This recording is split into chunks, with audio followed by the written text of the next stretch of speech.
Viewers हम study कर रहे हैं फंक्शंस ऑफ इन्फिनिटिव फ्रेज के टॉपिक को।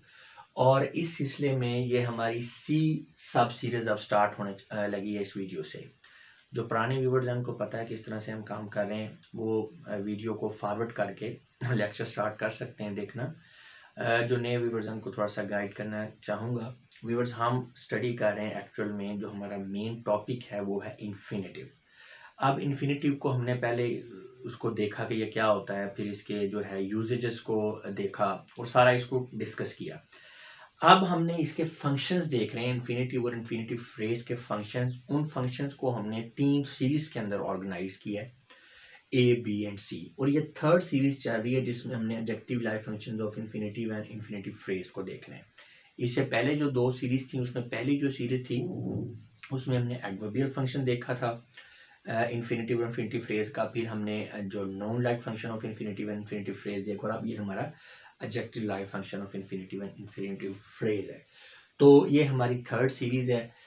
थर्ड सीरीज का ये आपका पहला पार्ट है, ठीक है, फर्स्ट पार्ट है। इसको भी हमने 2 पार्ट्स के अंदर ऑर्गेनाइज किया है। तो पहले ज़रा नोट को देख लें हम।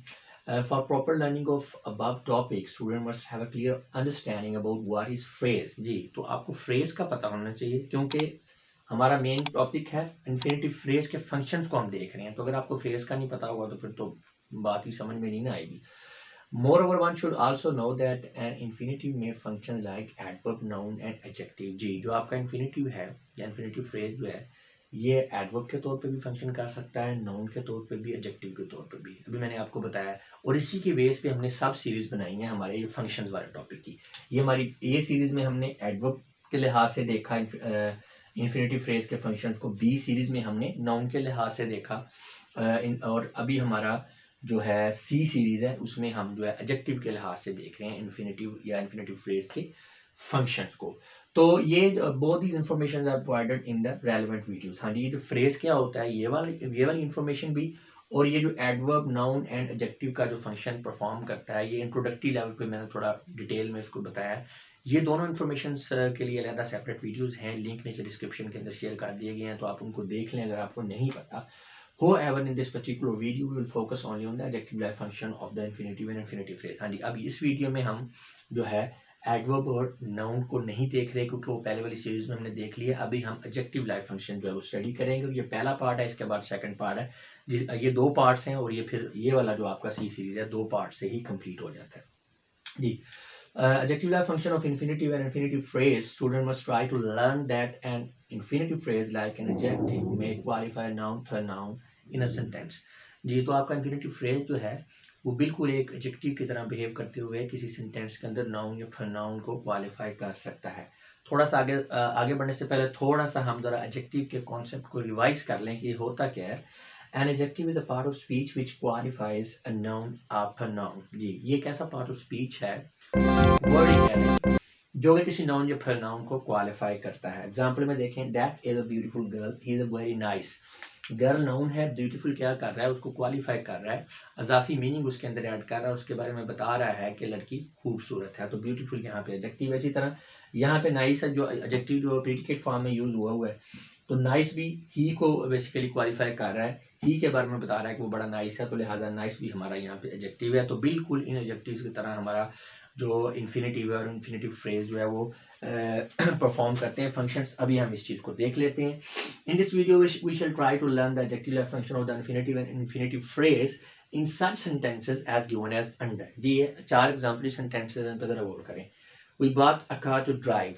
अब यहाँ पे देखें, कार जो है इसे खरीद लिया गया है, वी बॉट अ कार, हमने कार खरीद ली है, बात खत्म होगी।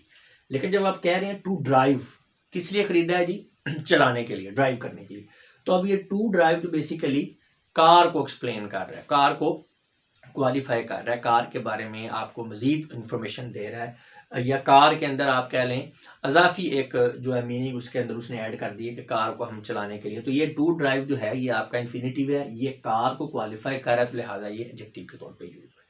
नेक्स्ट है, I want a new bat, मैं एक नया बल्ला खरीदना चाहता हूँ, किस लिए, टू प्ले, खेलने के लिए। तो अब टू प्ले जो है ये बैट को क्वालिफाई कर रहा है, तो लिहाजा यहाँ पे ये आपका एडजेक्टिव के तौर पे रोल प्ले कर रहा है। इसी तरह नेक्स्ट है शी हैज़ नथिंग टू से। टू से जो है ये उसके बारे में बात कर रहा है, उसके नाउन के बारे में मजीद उसको क्वालिफाई कर रहा है। This is never to be ignored issue, ठीक है, ये एक ऐसा इशू है जिसे कि इग्नोर नहीं किया जाना चाहिए।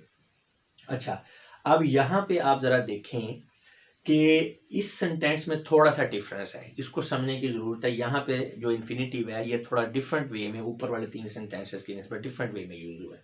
इस चीज़ को देख लेते हैं। It must be noted when an infinitive is preceded by an adverb the infinitive phrase is written before the noun as expressed in the last sentence above. यहाँ पे तो ये था ना कि आपका इन्फिनेटिव एंड पे है पहले 3 सेंटेंसेस में, और पहले आने वाले वो नाउन को क्या कर रहा है, जो है वो क्वालिफाई कर रहा है। अब यहाँ पे हो ये गया है कि इस सेंटेंस में आपका जो इन्फिनेटिव फ्रेज है वो जिस नाउन को क्वालिफाई कर रहा है वो उसके बाद में आ रहा है, यानी यहाँ पे इन्फिनेटिव बाद में आ रहा है और नाउन पहले आ रहा है। यहाँ पे जो है आपका इन्फिनेटिव फ्रेज पहले आ गया और नाउन आपका बाद में आ रहा है। जस्ट लाइक जैसे हम कहते हैं कि उमूमन जो है वो जैसे ब्यूटीफुल गर्ल में ब्यूटीफुल जो है वो गर्ल के साथ बिल्कुल पहले आया होता है, बिल्कुल उसी तरह। अच्छा, ऐसा क्यों होता है? ऐसा तब होता है जब आपका जो इन्फिनेटिव है उससे पहले एडवर्ब आ गया। अगर इन्फिनेटिव से पहले कोई एडवर्ब आ गया तो फिर आपने क्या करना है, आपने उसको जो है नाउन से पहले रखना है। फिर आपने यानी नाउन से पहले आपका इन्फिनेटिव फ्रेज आएगा। यहाँ पे अभी सेंटेंस में ये नेवर क्या है, ये एडवर्ब है, ठीक है। तो लिहाजा ये चूंकि एडवर्ब है आ गया पहले, तो इसलिए आप this is never issue to be ignored तो हो नहीं सकता। This issue is never to be ignored ये हो सकता है। अब अगर आपने इस तरह से करना है तो यहाँ पे टू बी इग्नोर्ड आप देख सकते हैं ये आपका जो है इन्फिनेटिव है, और ये इशू को जो है ये क्वालिफाई कर रहा है कि इशू उसके बारे में आपको इजाफी मीनिंग प्रोवाइड कर रहा है कि ये इग्नोर नहीं होना चाहिए। तो लिहाजा यहाँ पे टू बी इग्नोर्ड जो है ये जो आपका इन्फिनेटिव फ्रेज है ये एडजेक्टिव के तौर पे रोल प्ले कर रहा है और इशू को जो है क्वालिफाई कर रहा है। इस चीज़ को मैंने यहाँ पे लिख भी दिया ताकि आप भूलें ना। It must be noted when an infinitive is preceded by an adverb the infinitive phrase is written before the noun as expressed in the last sentence above. जी, तो ये आपका नाउन इशू है, इससे पहले हमने इन्फिनेटिव फ्रेज को रखा है क्योंकि पहले एडवर्ब आ रहा है। नेक्स्ट देखें, it must be noted also that an infinitive और infinitive phrase may not only modify the nouns but also the pronoun. ये तो सिंपल बात है कि जब वो नाउन को मॉडिफाई कर रहा है तो प्रोनाउन को भी करेगा, जबकि वो फंक्शन ही एडजेक्टिव के तौर पे कर रहा है तो एडजेक्टिव नाउन और प्रोनाउन दोनों को क्वालिफाई करता है। He was the last to receive the prize. अब टू रिसीव द प्राइज जो है ये किसको क्वालिफाई कर रहा है, ही को, कि उसने आखिर में जो है जो प्राइज है वो खरीद जो है रिसीव किया है। तो he was the last who received the prize. तो बेसिकली इसका मीनिंग ये बन रहा है। तो यहाँ पे आप देख सकते हैं कि ये आपके प्रोनाउन को भी क्वालिफाई कर रहा है आपका जो इन्फिनेटिव फ्रेज है। Students must observe another fact also that when infinitive phrases are used to qualify nouns, noun phrases or pronouns, they usually behave as equivalents of adjective clauses. जी, तो जब आपका इन्फिनेटिव फ्रेज जो है ये किसी noun को, pronoun को या नाउन फ्रेज को क्वालिफाई कर रहा है तो ऐसी सिचुएशन में ये बिल्कुल एडजेक्टिव क्लास के तौर पे रोल प्ले करता है। एडजेक्टिव क्लास ऐसी क्लास होती है सेंटेंस के अंदर जो किसी दूसरी क्लॉज को क्या कर रही होती है, उसको क्वालिफाई कर रही होती है। तो जब आपका जो है आपका इन्फिनेटिव फ्रेज वो एडजेक्टिव का रोल प्ले कर रहा है पूरा फ्रेज ही, तो इट मीन्स कि वो एडजेक्टिव क्लास का फंक्शन परफॉर्म कर रहा है। इस बात को आपने समझना है कि जब किसी इन्फिनेटिव कोई भी ऐसा इन्फिनेटिव फ्रेज है किसी सेंटेंस के अंदर, किसी भी सेंटेंस के अंदर पूरे का पूरा इन्फिनेटिव फ्रेज पूरे का पूरा किसी नाउन को, प्रोनाउन को या किसी और फ्रेज को वो क्वालिफाई कर रहा है तो यहाँ पे वो फिर बिल्कुल एक एडजेक्टिव क्लॉज की तरह फंक्शन परफॉर्म कर रहा है। जैसा कि Alia was the first who could reply out of whole class. अब Alia was the first, Alia पहली थी, ठीक है। अब इस चीज़ को मज़ीद जो है क्लैरिफाई किसने किया है, किस चीज़ ने इसको एक्सप्लेन किया है, वो ये है who could reply out of the whole class। तो आलिया पहली थी, ठीक है, जिसने जो है पूरी क्लास में से जो जवाब दे पाई। तो basically who could reply out of the whole class, ये एडजेक्टिव क्लॉज है। क्यों? क्योंकि पहली तो बात है ये क्लॉज है। एडजेक्टिव क्लॉज इसलिए है कि ये पूरे का पूरा जो क्लॉज है ये आलिया को क्वालिफाई कर रही है, कि आलिया की हालत को एक्सप्लेन कर रहा है कि आलिया जो है वो सिर्फ वही थी जो कि जो है वो क्लास में से रिप्लाई कर सकी। तो अब इस सेंटेंस में ये आपका जो है ये वाला आपका क्या है, ये क्लॉज है। और चूंकि ये क्लॉज जो है ये क्वालिफाई कर रहा है आलिया को, तो इसलिए हम इसे एडजेक्टिव क्लॉज कहेंगे। अब इसमें फर्क देखें कि जब एडजेक्टिव क्लॉज की जगह यहाँ पे इन्फिनिटिव फ्रेज आ जाता है तो फिर क्या होता है। Alia was the first to reply out of the whole class. अब यहाँ पे ये आपका to reply out of the whole जो क्लास है, होल क्लास, ये क्या है, ये आपका इन्फिनेटिव फ्रेज है। ये काम क्या कर रहा है, काम बिल्कुल ये ऊपर वाला ही कर रहा है कि ये वाला जो आपका इन्फिनेटिव फ्रेज है ये आलिया को ही क्वालिफाई कर रहा है। ऊपर वाले और नीचे वाले सेंटेंस में कोई फर्क नहीं है, इसकी सेंस में भी और इसकी मीनिंग के अंदर भी। इसका मतलब ये है कि आलिया जो है वो पहली थी जो कि पूरी क्लास में से कोई जवाब दे पाती, और यहाँ पे भी यही है कि आलिया पहली थी जो कि पूरी क्लास में से कोई जवाब दे पाती। तो यहाँ पे क्योंकि ये इन्फिनेटिव फ्रेज बिल्कुल एडजेक्टिव क्लास का फंक्शन परफॉर्म कर रहा है, तो ये आप देख सकते हैं इन्फिनेटिव लिख भी दिया, infinitive equivalent of adjective clause, ठीक है, इन्फिनेटिव फ्रेज। तो यहाँ पे आप देख सकते हैं कि आपका इन्फिनेटिव फ्रेज जो है ये एडजेक्टिव क्लॉज के रोल पे, एडजेक्टिव क्लॉज के तौर पे फंक्शन परफॉर्म कर रहा है। इट मीन्स जब आपका पूरे का पूरा फ्रेज जो है वो किसी नाउन को, प्रोनाउन को या किसी दूसरे फ्रेज को एक सेंटेंस के अंदर क्वालिफाई कर रहा है, तो वो आप उनके कह सकते हैं कि ये अब आपका एडजेक्टिव क्लॉज बन गया है।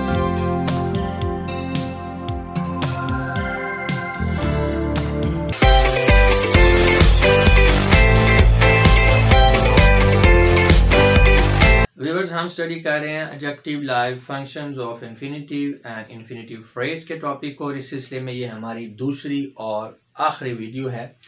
वीडियो में आगे बढ़ने से पहले नए लोगों को थोड़ा सा गाइड कर दूं। व्यूअर्स, हम मेनली जो है स्टडी कर रहे हैं इन्फिनेटिव टॉपिक को, बहुत बड़ा टॉपिक है, इसलिए हमने इसको समझने के लिए, ठीक है, एक ख़ास इसकी तरतीब बनाई है, ठीक है। तो उस तरतीब को समझना आपके लिए बहुत ज़रूरी है अगर आप इस टॉपिक को समझना चाह रहे हैं, इसको फॉलो करना चाह रहे हैं।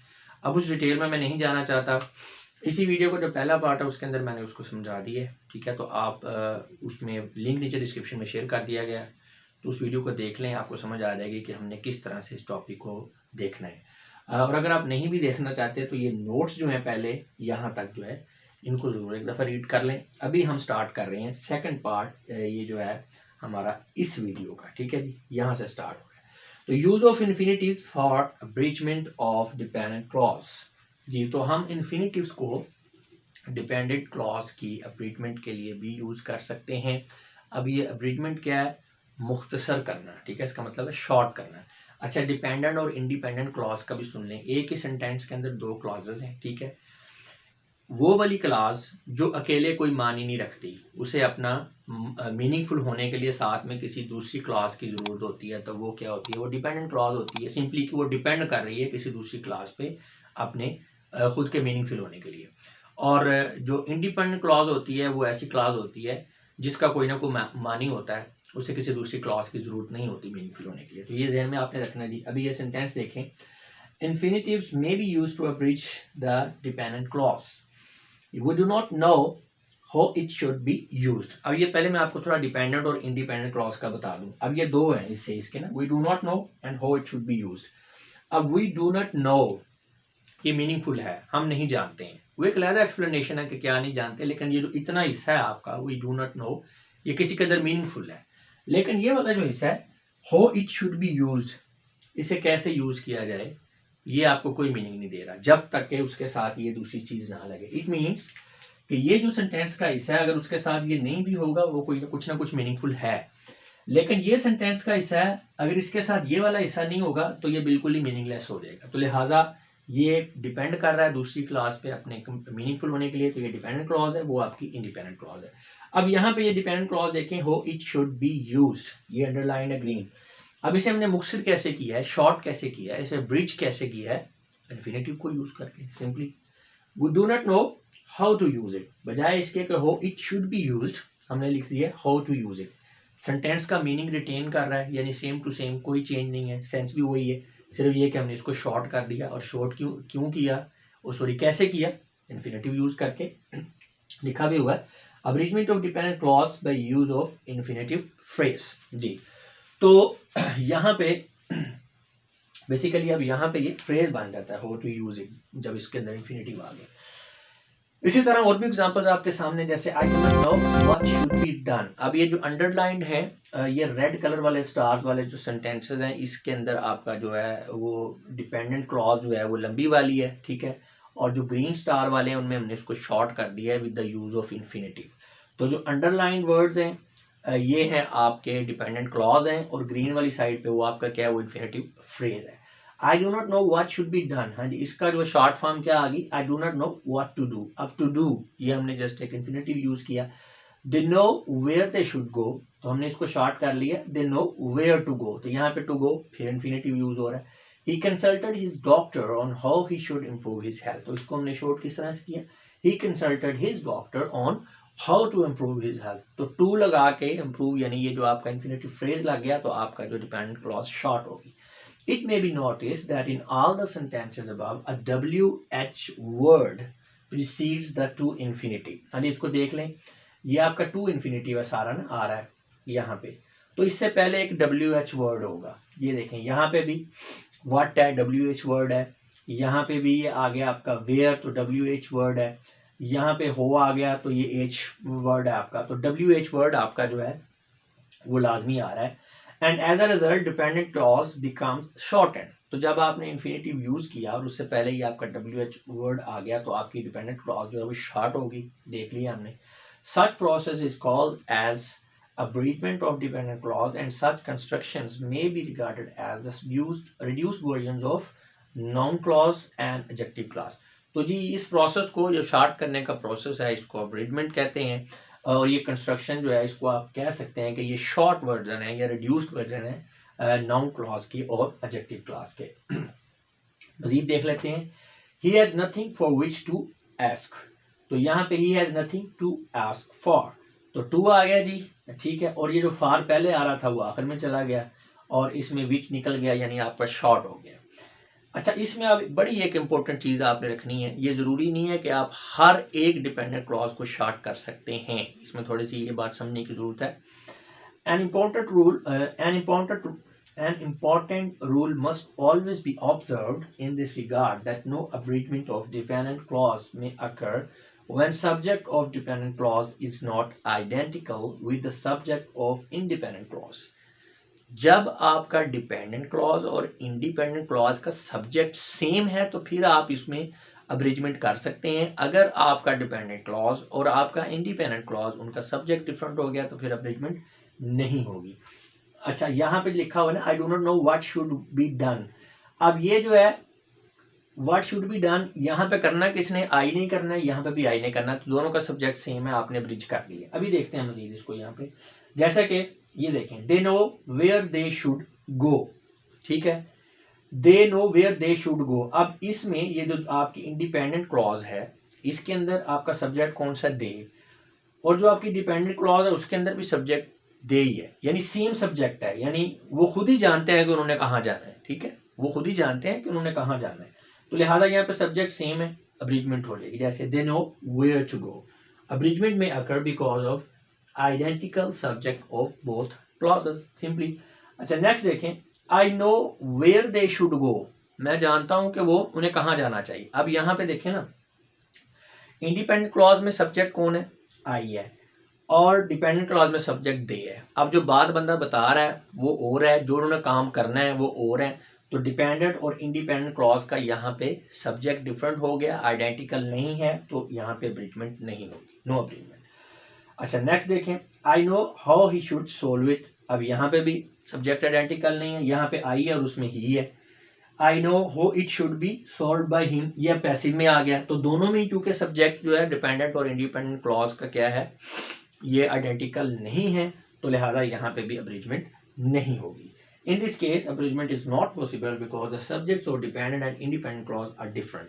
तो इन शॉर्ट बात ये है कि आप इन्फिनेटिव फ्रेज को या इन्फिनेटिव को यूज़ करते हुए किसी भी सेंटेंस में डिपेंडेंट क्लॉज को अब्रिज कर सकते हैं, उसको शॉर्ट कर सकते हैं, बशर्ते कि डिपेंडेंट और इंडिपेंडेंट क्लॉज के जो सब्जेक्ट्स हैं वो सेम हो।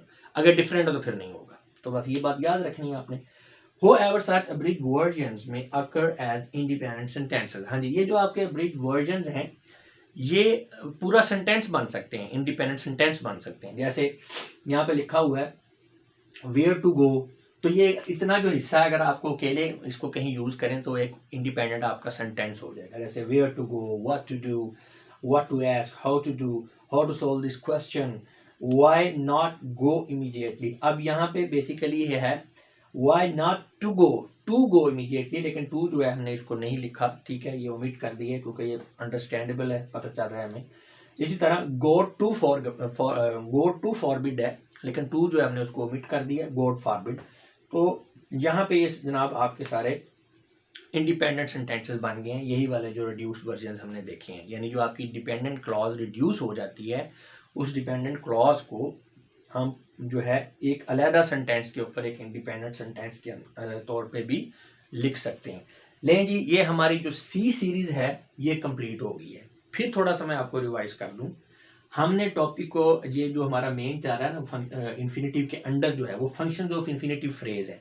अब जो आपका इन्फिनेटिव फ्रेज है वो एडवर्ब के तौर पे भी फंक्शन करता है, नाउन के तौर पे भी करता है और एडजेक्टिव के तौर पे भी करता है। तो इसलिए इसके इन फंक्शंस की बेस पे हमने इसकी 3 सीरीज बनाई।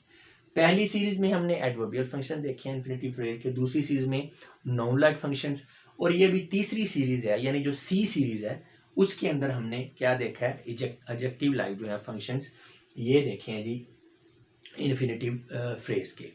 तो ये अभी सी सीरीज हमारी कंप्लीट हो गई है। तो इसके बाद जो है नेक्स्ट जो है वो ये पूरे के पूरे जो फंक्शन है सारे ए बी सी, ये ए और बी और सी ये पूरे पूरे भी आपको मिल जाएंगे पोर्शन, तीनों सीरीज अलग-अलग, और इन तीनों को कंबाइन करके एक वीडियो की शक्ल में भी आपको अवेलेबल हो जाएगी कंप्लीट इंग्लिश कोर्स वाली जो प्लेलिस्ट है।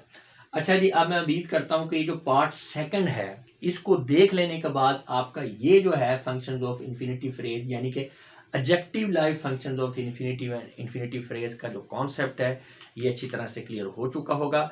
अब मैं आप लोगों से इजाज़त चाहूँगा, अपना बहुत सा ख्याल रखिएगा, आपकी इस बातों का बहुत बहुत शुक्रिया, खुदा हाफिज़।